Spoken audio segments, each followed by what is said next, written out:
राजस्थान विधानसभा में अब हमारे साथ गृह राज्य मंत्री मौजूद हैं। आज बिल पेश किया गया है, ऐतिहासिक बिल। पक्ष सरकार बता रही है, वहीं विपक्ष लगातार हंगामा करता रहा। आपने आज एक बड़ा बिल पेश किया। देखिए, आज राजस्थान की विधानसभा में राजस्थान विधि विरुद्ध धर्म संप्रेषण प्रतिषेध विधेयक 2025 ध्वनिमत से पारित हुआ। मैं आभार व्यक्त करना चाहूँगा प्रदेश के यशस्वी मुख्यमंत्री जी का कि उन्होंने राजस्थान के करोड़ों धर्म प्रेमियों की भावना को संरक्षित करने के लिए यह कानून बनाने के लिए निर्णय लिया। मैं धन्यवाद देना चाहूँगा उन सभी विधायकों को जिन्होंने इस विधेयक का समर्थन किया, चर्चा में भाग लिया। लेकिन एक बात अचंभे की थी, जैसे ही धर्म पर चर्चा हुई, कांग्रेस चर्चा से भाग गई।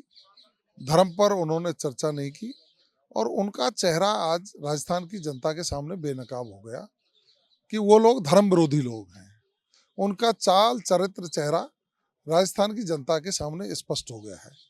दूसरी तरफ प्रदेश के मुख्यमंत्री जी आदरणीय भजनलाल शर्मा जी ने धर्म के संरक्षण के लिए, क्योंकि कौन सा धर्म माने इसके लिए हर एक व्यक्ति स्वतंत्र है, लेकिन किसी व्यक्ति के धर्म को बलपूर्वक प्रलोभन देकर परिवर्तित कराया जाए, अब इस कानून के तहत उसके खिलाफ कठोर कार्रवाई होगी, चाहे व्यक्ति हो चाहे कोई संस्था हो।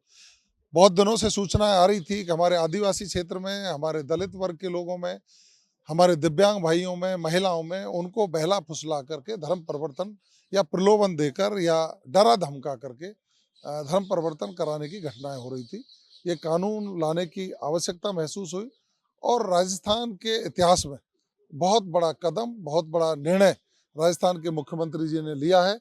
मैं तो उनको साधुवाद और बधाई देना चाहता जिस हूँ। तरह से और प्रदेशों में ये कानून लागू है, लेकिन ये अलग बिल है। इसमें ऐसा क्या अलग है जो इस बिल में है, जिसके लिए देखिए, हमने कठोर प्रावधान किए हैं।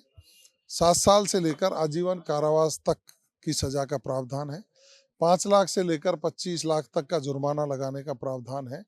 यदि इस तरह के कृत्य करके कोई अवैध संपत्ति अर्जित करता है और निर्माण करता है, तो उसको ध्वस्त करने का प्रावधान भी इसमें रखा गया है। एक चीज और अच्छी है इसमें, कालांतर में कोई लोग धर्म परिवर्तन कर गए थे, किसी दबाव में आकर, किसी लोभ में आकर, वो अपने मूल धर्म में यदि लौटना चाहते हैं तो उस पर ये कानून लागू नहीं होगा। तो निश्चित रूप से माननीय मुख्यमंत्री जी ने एक शानदार निर्णय लिया है, उनको बहुत-बहुत बधाई, साधुवाद। जिस तरह से विपक्ष का रवैया रहा, लगातार हंगामादार रहा और वेल में आकर जिस तरह से उन्होंने किया।